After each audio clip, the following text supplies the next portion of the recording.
Welcome. This is the Gorehounds story time. I'm Jason. I'm filling in for Dustin today. Alright guys, and I'm Koby. First time podcasting with you guys live here from the Gorehounds women's restroom. Just having a great morning. Make sure you talk in the mic a little bit. Thanks, bud. Right. Welcome. Anything special you'd like to talk about today? Let's see. Well, I just returned a couple movies here at the shop. I was watching this hilarious film called Black Devil Doll. Something that Jeff recommended to me. Black Devil Doll. Yeah, no. I'm sorry. Yeah, no. So imagine if Chucky was a black militant racist wielding a gun instead of a knife and just went around just raping and killing white girls for no apparent reason except for the fact that he hates them. And that's basically what this movie is. Black Devil Doll. Hands down the most offensive and just god-awful, but in a good way type of movie that I've seen in a very long time. To be honest, I don't even know how they got the funding for this type of film, but it was just fun. It was something uniquely different, and it just had a great sense of humor, man. So it was a great, just 80-minute flick, man. I really enjoyed it. I believe we have another gentleman joining us. Yeah, hi, I'm Gavin. Welcome, Gavin. All right. You have anything to add about Black Devil Doll? Well, I haven't seen it. I just was talking to Koby about it before we started up here, and it's fucking hilarious. It just sounds like pure blasphemy. It was blasphemy. No, dude, I'm pretty sure that the guys behind that film went on a mission statement to just offend every possible person that they could. And I think that they definitely achieved their mission statement just exceptionally well, like in spades. So yeah, if you like being offended, definitely check that out. If you're a cinematic sadist and you like to feel violated while you're watching movies, there's another one that I rented. It's called Martyrs. Now Gavin here has also seen Martyrs, and it was a very interesting film that kind of delves into the ideology behind torture and the multiple different layers of torture and the type of impact that can have on the human mind, like to the point of breaking. Yeah, and that's really what Martyrs is about. Is it's a whole bunch of different things all at once. And what I really enjoyed about watching the movie is how it starts out. You're thinking it's one type of movie, and it just keeps switching on you every few scenes. And by the end of it, it's kind of existentially just fucks with you. I remember I walked out of it and just didn't feel right in my own skin. Which, if you've seen the movie, you would understand the literal pun there. Yeah, yeah, no, definitely. And it's hard to talk about these films without giving away too many spoilers. Because if you guys have the opportunity, we would love for you to check out these films yourselves and just get some feedback and see what you think of it. That's really to me the great thing about Gorehounds and movies, music, and just absolute truth. It was what was his name? It was Andrew Breitbart that once stated that we start by uncovering the absolute truth, and then we just want to shout out to the world and tell everyone about it.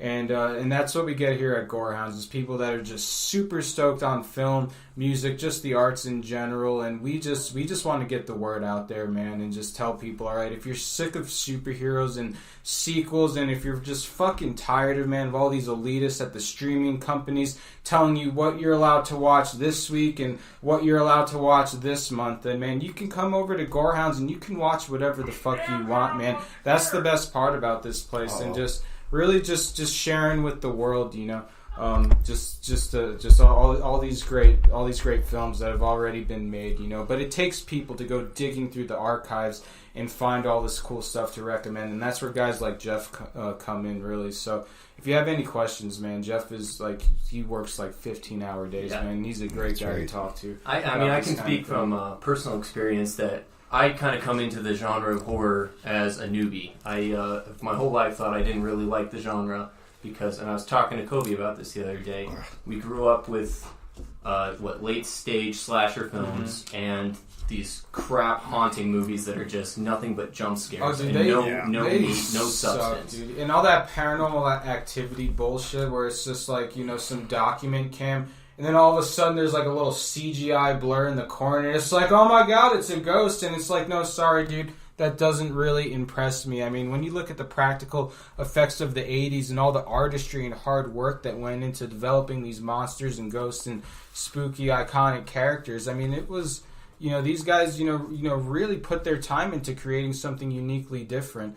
I don't see how a little CGI blur is supposed to fucking impress me. No, I agree. The Thing was probably one of my most favorite one from the 80s. Oh, John Carpenter's The Thing. Yeah. Yeah, no, absolutely. Yeah. That film was fantastic. And those are movies that had something to say, that had character and personality, and it didn't need to be serious, but they just had something to say, and that's what they were made for. Whereas so often the movies made today are just made to sell tickets, to get people sitting.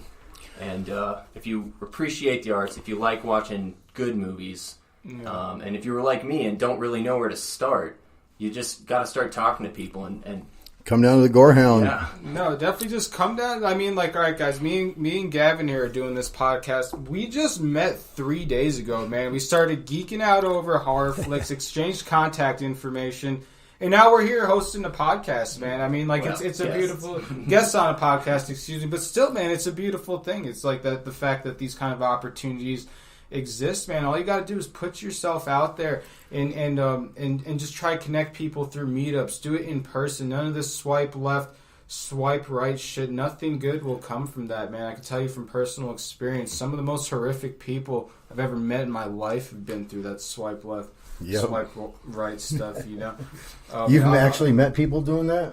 No, well, I mean, like I better look on the street. Looking for girls, you know what I mean?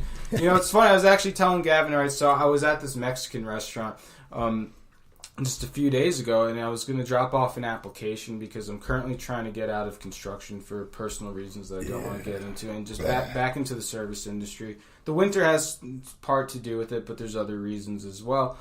And I remember I was talking to the girl there, and they had this thing called a molcajete, which is like one of my favorite things to eat because I'm a big fan of Mexican food.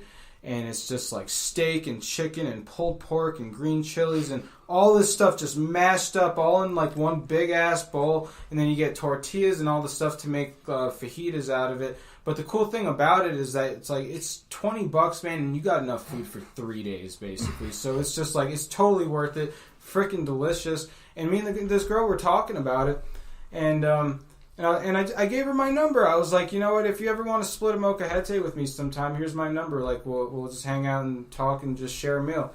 And she looked at me like I had 3 fucking heads, man. I was like, what the hell? But, but if I went, and it's funny, if I went on one of those apps and I was just a fucking creep putting up a bunch of fake pictures, hiding behind an alias, she probably would have welcomed me with open arms, you know what I mean? And that's the shitty current state of affairs that we're living in these days. What? But I held the door open for a young gal the other day, and she looked at me sideways, like no one had ever done that before.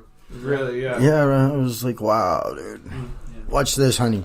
Well, I guess chivalry comes in rare supply these days, But I mean, it's just kind of crazy. I mean, at the very least, I would have thought this girl would have at least respected that I had the balls to like ask her out in person instead of hiding behind a pseudonym and a picture on the internet. But, well, statistically, you have a better shot at getting a smile or even getting laid on the street. I think it's 1 in 20. You get a high back. 1 in 100, you'll probably get laid. Yeah. I've been doing this online thing. It's been months. I haven't met a single person. Yeah. Not one. Yeah, so guys, that's the long and the short of it. We're here hanging out at Gorehounds because we have no friends and we just fucking love movies and shit. And we love cracking jokes, man, just having fun, man, because that's really what it's about, man. If you can't have fun, if you can't laugh at yourself, then what's the point, right? Exactly. So, Exactly. So, there was another movie you talked about earlier that scarred you, didn't it? You remember the name? Okay, well, Visitor Q. No, don't. We'll edit that out. Okay, so here's the reason why. Okay, well, maybe by the end of this podcast, we'll tell people the name of this movie. The reason why I almost want to avoid the name is because when you bring up the name of a movie, and everybody kind of knows how this plays out, right? Someone tells you, "Oh, dude, this movie is so fucked up, bro. You got to check this out." Then naturally, everybody's going to be like, all right, well, I got to see what the buzz is all about. Yep. And this movie in particular, it's a Takashi Miike film, who I'm a very big fan of. And this one particular oddball film that he did, Let me put it to you like this. If you actually look at the back of the DVD, nobody took writing credits for this film. Okay, which, I mean, in all honesty, it probably was Takashi Miike, but I don't think anybody in their right mind would want to take credits for actually writing this film. And I'm actually kind of angry at the person that even brought it up to me in the first place, because it permanently scarred my... I mean, I've done a lot of acid in my time, but I mean, nothing has fucked my head up more than this movie. I can't get it out of my head. And it honestly made me realize that I have a lot of issues that I didn't even realize I had before, because I liked the movie. Right? That's another There's great thing. something wrong with you, my friend. There's something wrong with me. I'm trying to figure it out. Maybe my therapist knows. Maybe you have a therapist? I do, yeah, down in Loveland. She's actually just a very, very nice lady. Nice. Yeah. I've had bad luck with therapists. Really? Yeah, I've probably gone through a dozen or so. Okay, so tell me about some of your therapist experiences. My therapist, oh my God. Most of the time it's, how do you feel about that? How does that make you feel? Well, shit, I can do that. Yeah, ask myself that all the time. Definitely, yeah, the whole Freudian psycho talk babble therapy thing. I don't know how much I buy into that stuff. I mean, if you look at Sigmund Freud, this guy was sicker than half of these people making these horror films. I mean, first of all, he was a big cocaine addict, and he was always talking about how everything is all about penises and sexual repression, and every boy wants to bang his mother. And if you actually look at the stuff he was writing about, he was a sick motherfucker. Right. But anyways, cocaine makes you think about banging anyway. Yeah, right. Yeah, dude. Yeah, you must be hopped up on cocaine if you're actually writing philosophy inserts on banging your own fucking mother. I mean, god damn it, that guy's a sick son of a bitch. But anyways, yeah, no, it's funny. So I got this therapist down in Loveland, and I was just wonderful lady. But this one time, I remember I was sitting there and I was just talking to her. And she's staring at her iPad, you know what I mean? Just like these doctors do nowadays. They don't even look you in the eye. They don't give a shit. They're just fucking goofing off on the computer, and then they're quote unquote taking notes. Yeah. Well, taking notes, but they're just hatchet men for the pharmaceutical companies, just trying to sell you drugs and shit, Yeah. So anyways, yeah. So I'm sitting there and I'm just talking about this current updates and things going on in my life, and out of nowhere she takes her eyes up from her iPad and she's like, "Do you need to talk to someone?" Yeah. And I was shit, maybe I'm talking to you. What the fuck do you think I'm doing here, lady? Like, shit. And she's like, "No, well, it's not my job." She literally told me that, like, it's not her job to listen to my problems. Her job is specifically just to prescribe me medications and shit. Oh my God. Well, it's like the difference between like the psychiatrist and the psychologist. Yeah, and then a counselor even below that. Yeah. I've actually had better luck with counselors than anyone else. Yeah. As far as life-changing I think talks or whatever you want to say. I think what's interesting to me about counselors is they really are the type who just say, "You talk, and we're just going to kind of guide your thinking and let you do the talking."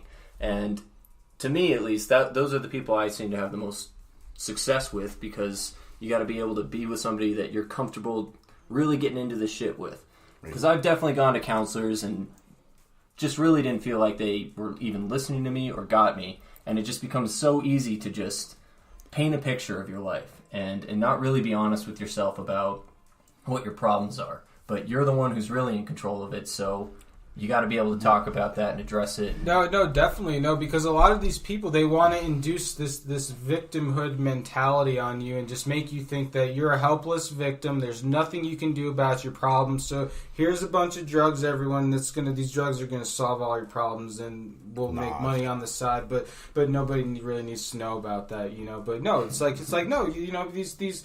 Whether it's a counselor or a therapist, they should be more just empowering and saying, you know what, maybe you don't need all this crap. Maybe, you just you shed light on a situation just slightly differently, or just have close people to talk to through your issues, and you can overcome a lot of issues through talking. I mean, me personally, I don't think there's any problem on the planet that can't be solved without a decent conversation, you know. But it's these conversations that people don't want to have. They'd rather just keep their mouth shut, swallow a bunch of fucking pills, and call it a day. And we have to remember that these doctors work for us. It's not the other way around, you know. When you go in there and say, here I am, doc, what do I do? No, you got to have a plan and go in there and tell the doctor what you need. Dude, I feel like that way about my probation officer, to be honest. No, because I paid $1,800 for probation fees, and then she's like dictating all this shit, and I'm like, well, wait a minute, didn't I pay $1,800 for this service? Technically, don't you work for me? But no, of course they don't see it like that. I'm just some subhuman filth that's on probation for getting a fucking DUI. So there you go, you know. Right. How long ago was your DUI? Oh, it was. Let's see. There's a story we could talk about. You getting arrested? Dude, I don't even want to talk about it because it till this day leaves me incredibly bitter. And it's one of those things because it was an incident that I had taken to trial.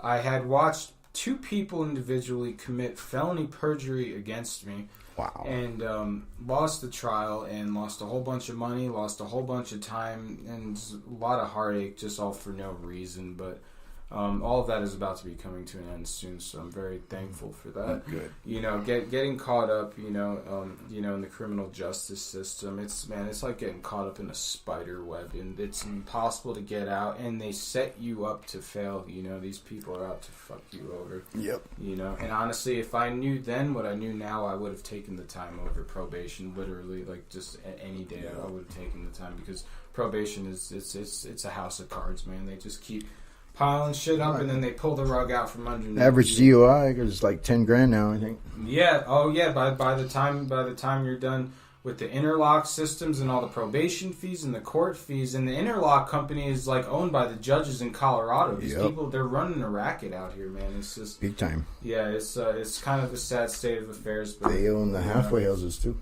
They do own the halfway houses. That doesn't surprise me at all. But the thing is though is that there's things in life that you can only learn from the weakest among us, and I've hung out with dudes from the halfway house that are just some of the greatest people that I've ever met. They just got caught up with bad friends and bad habits, and you know how that story goes. Tales as old as time. But I've got 30 years worth of those stories. Well, shit, man, that sounds like 30 years worth of podcast. Yeah, well, we've talked about a few of them already. Mm-hmm. I think we have to redo one. Yeah. Accidentally deleted one last week. We're gonna have a guest come back. But yeah. So what else you got, bud? Well, I just want to jump in and say, like, what really is sticking out to me about, I think everything we've talked about so far is there just is an impetus on all of us to be in charge of where we're getting our information from and the choices we're making for ourselves, be it whether you're seeking counseling or looking for a movie or looking for a date. You can't just expect the systems in place to solve it for you. I think that's one of the greatest problems we have right now is everyone's expecting somebody else to provide the answers for them. And it totally makes sense when you look at the world around us. So much is just handed to us in the form of our education and our technology, the art that is curated for us, and everyone just has their head down and they're comfortable there. And there's cases like Koby's talking about where if you have your head down and expect the world to solve it for you, you're gonna get fucked. And every time. Yeah, people need to. And I don't think it's all negative. There's a positive message there that you can just take ownership of your life again. You just got to own it for yourself. Well, getting out of your comfort zone is a big one. That's one of the reasons why we're doing these podcasts. Oh, definitely. Yeah, and it's funny that you say that because I had mentioned bringing up this podcast to a couple people, and Gavin was actually the first one that had the balls to actually meet me here and do this podcast, which thank you very much, Gavin, for having testicles. I appreciate that. I appreciate it too. Yeah, right. Yeah, man, even more than I do. Okay. Well, maybe this will stimulate you to do your own show. We're trying to get some people, I'm sure they're tired of hearing my stupid voice. Oh, man, but it's just funny, man, because I bring up the podcast thing. And I can just see people. I could just see like the look of fear in people's eyes the second. Big time. The second I brought up podcast, because it is kind of a nerve-wracking thing, you know. Yep. But that's it. Just like, dude, you don't need to take swimming lessons to learn how to swim, man. Just fucking jump in the ocean and just figure it out. That's what we're doing right now. Yep. That's why I guess popping you guys' cherry today. Yeah, no, dude. This, I mean, and it's fun, man. And it's just just the free flow of ideas, the free exchange of ideas, and just like the open platform for just public discourse is just really important and is very much needed, especially in these dark times. And engaging with people face to face. Yeah, absolutely. Instead of through their stupid phone. Yeah. Because that's the true face hugger. Right there. I just got a smartphone again recently. It was an unintended New Year's resolution, basically, where I lost my phone on New Year's. You imagine how that plays out. Yep. And I thought, and this was 2 years ago. I had lost my phone, and I thought, you know what? Let's see what happens if I just unplug myself out of the matrix. And I went back to this pay-as-you-go flip phone. From AT&T, man, and I honestly, I didn't want to go back to a smartphone. I still keep this phone just because of what it represents and how, first of all, this T9 texting shit on these old flip phones is so annoying, so that everyone that knows me personally basically knows that I will not answer a text because it's just so obnoxious that if you want to reach me, call me on the phone or leave a message or something. But yeah, I realized once I got rid of the smartphone, it was just like I was just more aware of my surroundings. You know what I mean? I was actually just able to talk to people and just kind of just soak up just like the majesties in life, as opposed to just having my head buried in a phone. I mean, there's a lot of stuff going on with those wandering aimlessly into traffic. Oh yeah, with that Pokemon Go shit. Dude, that's like... It's funny you bring that up because I have a smartphone, but I've been actually thinking about getting rid of it because I too recognize there's so much screen time and we just spend our time wasting our time. And what you're talking about is just being present, just being active in the moment, and not expecting to see the world through this lens. Skewed lens. It's skewed. Stuck to your nose. No, definitely. And dude, there's scientists that have broken down things with these smartphones, and they talk about how every time you get a notification, one of the reasons that they're so addictive is that it actually releases dopamine. It's the same chemical that's released when you smoke a cigarette, when you're gambling, when you're having sex. Crack. Crack, yes, exactly. That, especially crack, yeah. But so there's dopamine that's being released in your brain every time you get a notification. That's why people they're just not only so addicted to their phones, but you'll notice too, if you talk to a lot of people, they'll think, and this is the real testament to me of how damaging these phones are on the human brain, is people will like look in their pocket and they'll feel like a vibration, and then they'll realize that it's nothing. Yeah, happens to me all the time. Yeah, and if that doesn't tell you the kind of tricks these phones pull on your brain, then I don't know what will. Where it's actually you're living in a psychosis now, where you're just feeling fake vibrations in your pocket, thinking that it's some girl from Tinder trying to blow you off or something. But well, you gotta wonder if you'll never meet anyway. Yeah. You gotta wonder if that's wishful thinking. It's like I have a phone, but I don't really use it a lot because I prefer person-to-person conversation. Yeah. I think that you don't really actually talk to people unless you're looking them in the eye. And you got the phone on, and it's this weird thing I noticed where I can go to work, and if I forgot my phone at home, I feel naked. And I was like, I wasn't even going to use it at work. Why do I need it? And I just hate that I feel this dependency for something that isn't even real. No, there's a disorder. They've actually named it. I don't know what the name of it is, but it's the fear of not having your phone on you. Yeah. They're prescribing drugs over this. Well, and not only that, they actually, I forget what these doctors call it. There's like a book of all of the different diagnoses that you can potentially give to a patient, and it all comes out of a book. I forget the name of it, but just recently there's a syndrome added to it that's for people that are hooked on video games. And this one is something that kind of hits me personally because I have two younger brothers that I love more than any people in the world. They're super important to me. We talk on the phone every day, and we collaborate on projects together, whether it's like script writing or music or whatever the case may be. It's just we grew up together, just always working on things together and trading ideas and whatnot. And the fact that, you know, we are family, there's just like, you know, if for people out there that have siblings, you know that there's just like almost like that unspoken bond and like that unwritten language and this like offbeat style of comedy that it's something that only remains true, that nobody else would really get, but it's just kind of an inside joke between you and your family. And those kind of connections are just really important to me, because at the end, that's life. It's love, bonding, and the human connection, and there's really no better place to get that other than family. And I feel like I'm losing them to these video games. You know, well, one of my brothers, he's actually extremely talented, you know, in the IT field, and he builds towers, you know, like gaming towers, like dude, like professional stuff. Dude, he just built his new tower, man. This thing looks like a fucking CIA satellite or some shit. Like, you know, wow. Like 100 gigs of RAM, video cards, all this stuff.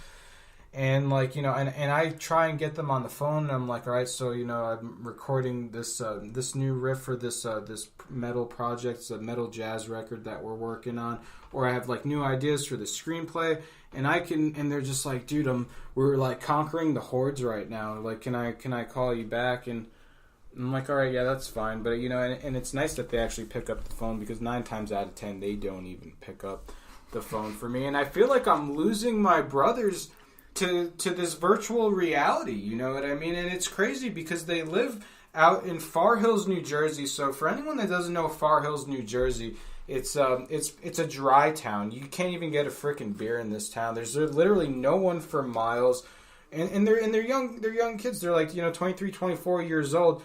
Nobody in their right mind at 23, 24 years old would want to be in this town. I try and get them to come out here, hang out at the video store, come do things. I'm like, yo, come move in, we'll split rent, I can find you a job super easy. And they're just content with these video games and the people that they meet. And it goes back to, like, you know, this whole interacting with people, like live in the flesh versus in the virtual reality, is like, you know, they think that they have friends on the internet, you know what I mean? And it's like their entire reality. I mean, they're living under circumstances and content with circumstances that nobody in their right mind would be content with. But because they can escape that Far Hills, New Jersey devastating reality and suspend their reality up in cyberspace with all these anonymous people that they think are their friends, it's absolutely insane to me personally. Yeah. I mean, I don't understand it. I'm not hating on people that play video games and stuff, but I'm talking like, I mean, these guys, like,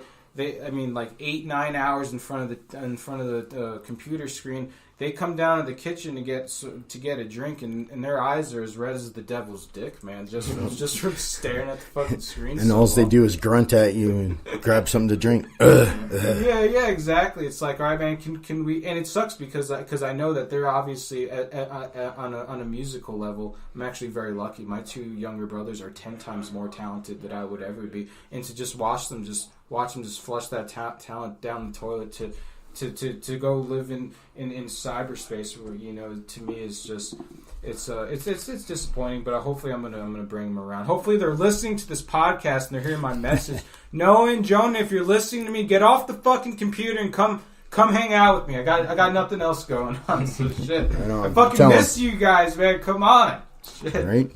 Well, I mean, there's the cautionary tale there of technology and how it plays on all of our tendencies and our desires and our psychology. And like you said, it's fine to play video games, but when that just becomes your life and you don't remember the fact that life is happening all around you, that's when you got to look at yourself and say, hey, am I content doing this? I'm missing a lot. Yeah. Oh my God.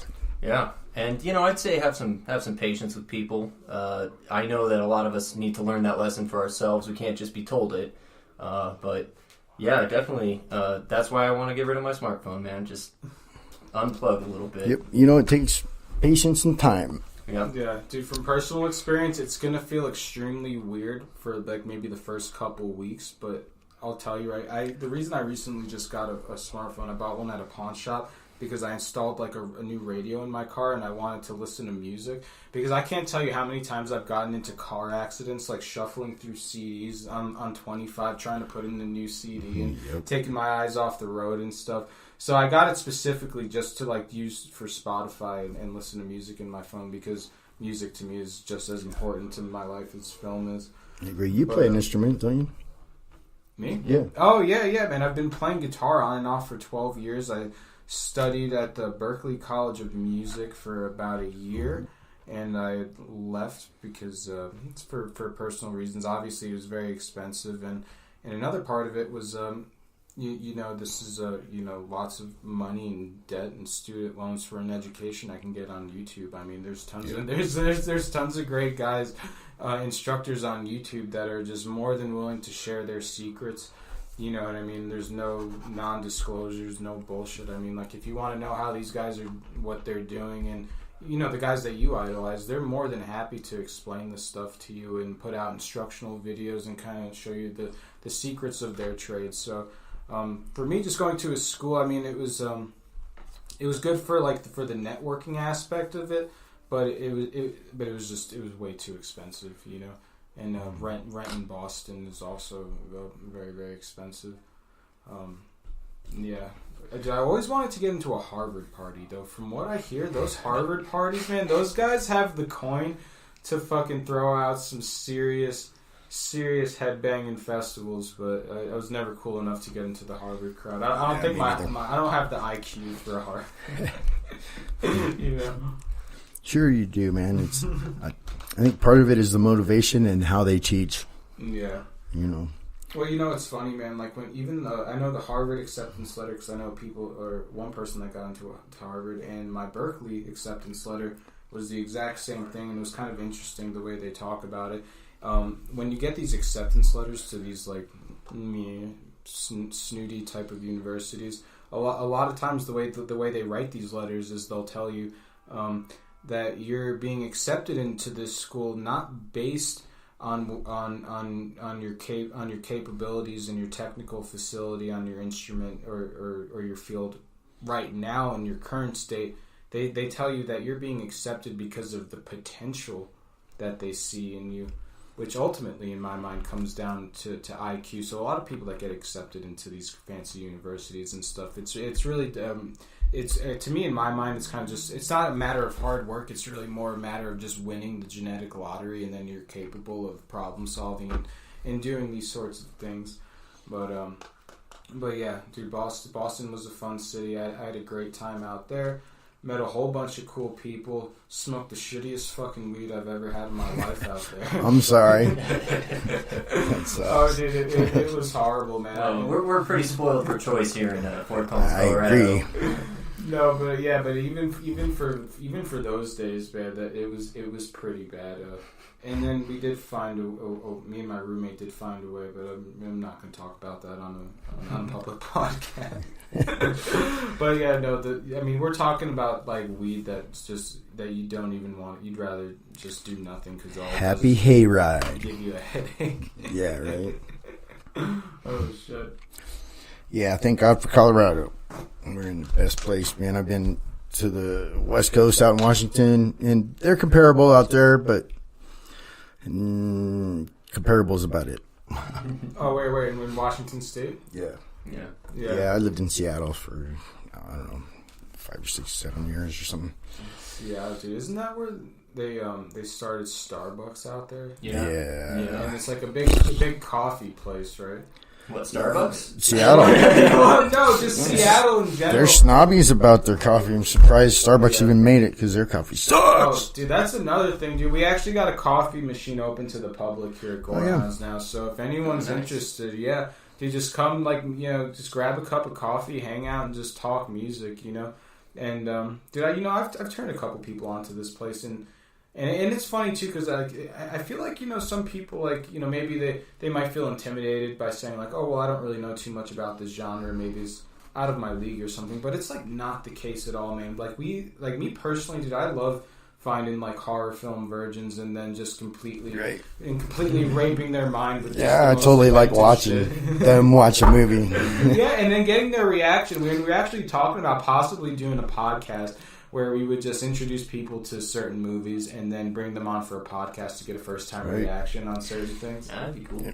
Yeah, and I mean, I think this brick and mortar video rental store, this is the only one north of Denver, I think Jeff told me. Yeah. And I think that is just something to be supported, because when you have an art that you appreciate, if you're just trusting, like we've talked about, the streaming services, Netflix, or the theater systems, which are just all about selling you tickets, that don't care about spoiling a movie in the trailer if it means you'll go see the movie. Yeah. That's a bastardization of the art, which is something I'm passionate about. It's one thing I hate a lot about trailers, man, is the spoilers. Yeah. And they literally spell the entire movie out for you in the trailer. I mean, it's completely ridiculous. Spoon-fed shit. Yeah. So you come to a place like this, and I love movies. I don't know that horror will ever be my favorite genre, but I'm always open to being opened up to new things, being showed history and the way that films influence one another. And you know, Gorehounds has more to offer than just horror. That's certainly their focus, and it's been a lot of fun seeing some movies I'd never even heard of. Right, we have like 6,000 horror movies and 10,000 total in the house. I think. Definitely. Yeah, and I mean, like, the store really is marketed as like horror, sci-fi, and fantasy, but there's tons of stuff here. I mean, Jeff has like so many Criterion. Yeah, that's why I'm here. Movies, you know, and those guys always pick some great stuff. You know, they do restorations that are really good. Criterion does. Yeah, Arrow as well. Yeah. Oh, dude. You know, I never even heard about Arrow until I started hanging around here, and their too. selection is phenomenal. The restorations are great, dude. All the digital or the exclusives that come on the disc. Yeah. The documentaries. Can't find that streaming. You get essays from film scholars, man. Like, dude, like. Companies like Criterion and Arrow, just major shout out to those guys, because the package, you really do get what you pay for in the package from those guys. So, if you're just a freaking film just junkie and just love to soak that shit up, dang. Something to remember if you're a streamer, they're getting rid of cloud service. Mm-hmm. Yep. So all the big boys, Sony, Time Warner, Disney, whoever else you can think of. And then pretty soon, they're pulling everything. And Netflix is going to be nothing but their own original content, I'm pretty sure. Because you know what's happening is all these studios are just watching Netflix and Hulu make money on them. Become some of the biggest enterprises ever. And then these studios are like, well, we have the money to set up our own service. Why don't we just do our own streaming service? And then instead of leasing out our titles to Netflix, we can just hoard our titles for ourselves, launch our own streaming service.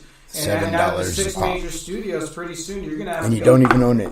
No, you don't own it, and there's no special features, and ultimately you're gonna have to be paying for like 6 different streaming services just in order to stream the things that are currently on Netflix right now. We have a whole Disney section for $2 to $4, depending on if it's a DVD or Blu-ray.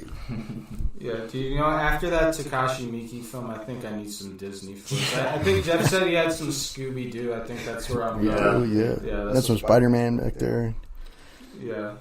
Maybe some Adam Sandler. You know, I'm going to rent the new Rob Schneider movie, actually, just to get fucking Visitor Q out of my goddamn. That's not so much a palate cleanser as a mind cleanser, Jesus. You need one after Visitor Q. Yeah. Dude, I'm going to go get baptized.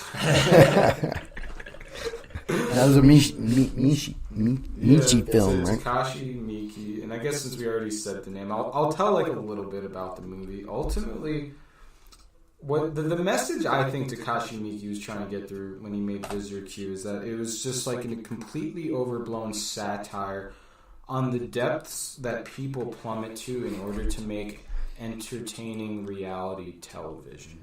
And that's I'll just leave it at that.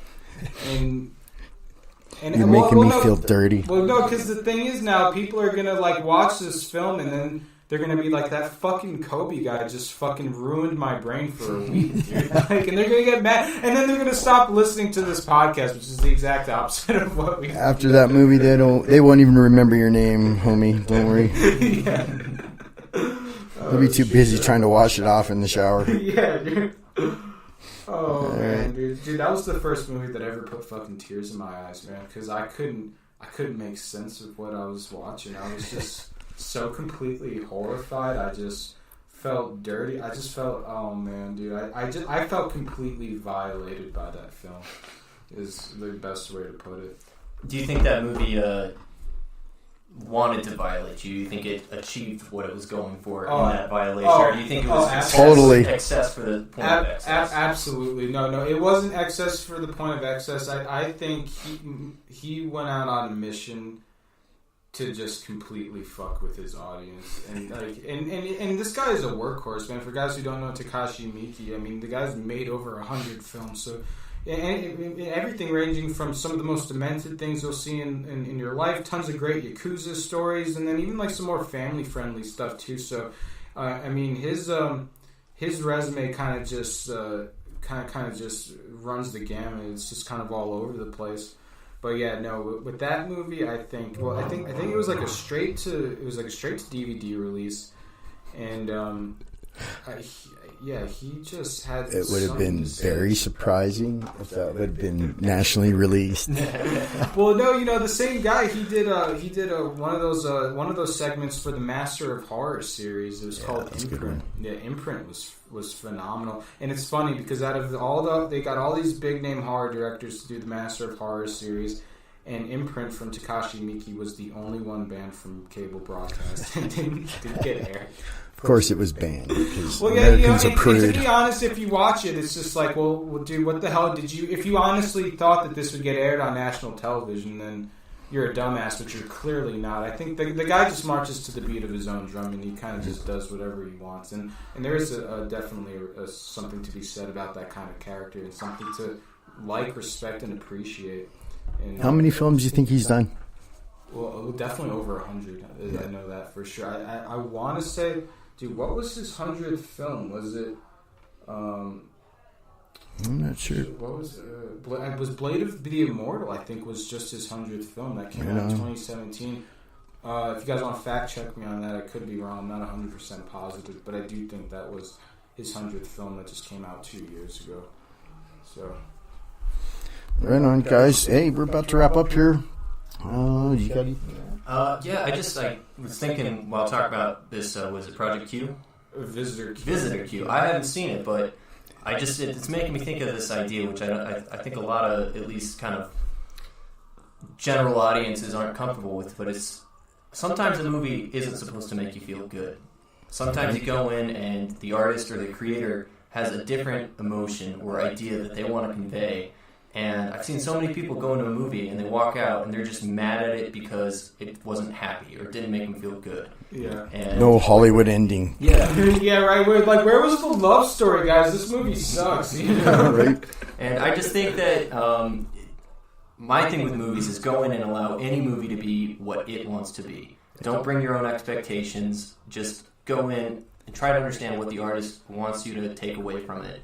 And I actually am at the point where I love going into a movie that just makes me feel terrible. Right? That's one of the reasons why the Gorehound pushes independent films. We've talked to a lot of indie artists, and not one of them has told us no on any requests that we've had. Mm-hmm. So if you're looking for something that's not spoon-fed shit, Gorehound's a place to go. Yeah, and I want to also say I hear a lot of people talk about the state of movies today, and I mean we've talked about it too, and we got our complaints with it, but that's not to say that all movies today are that way, or that all movies are. There's so much out there to see, and this for me is a great place to come and talk to people who have heard things and seen things that I haven't, and can recommend, life-changing. Absolutely, life-changing. And I feel like my literacy for the art form is always expanding, and it just keeps giving back. So, I mean, if this is something you're passionate about, man, this is the place to be. Yep, right on. Thanks for tuning in for Gorehound Storytime. Stay tuned. I believe we're doing these on Wednesdays at 8. So tune in Wednesday at 8, and you'll hear us. All right, thank you, guys. All right, thank you. Thank you.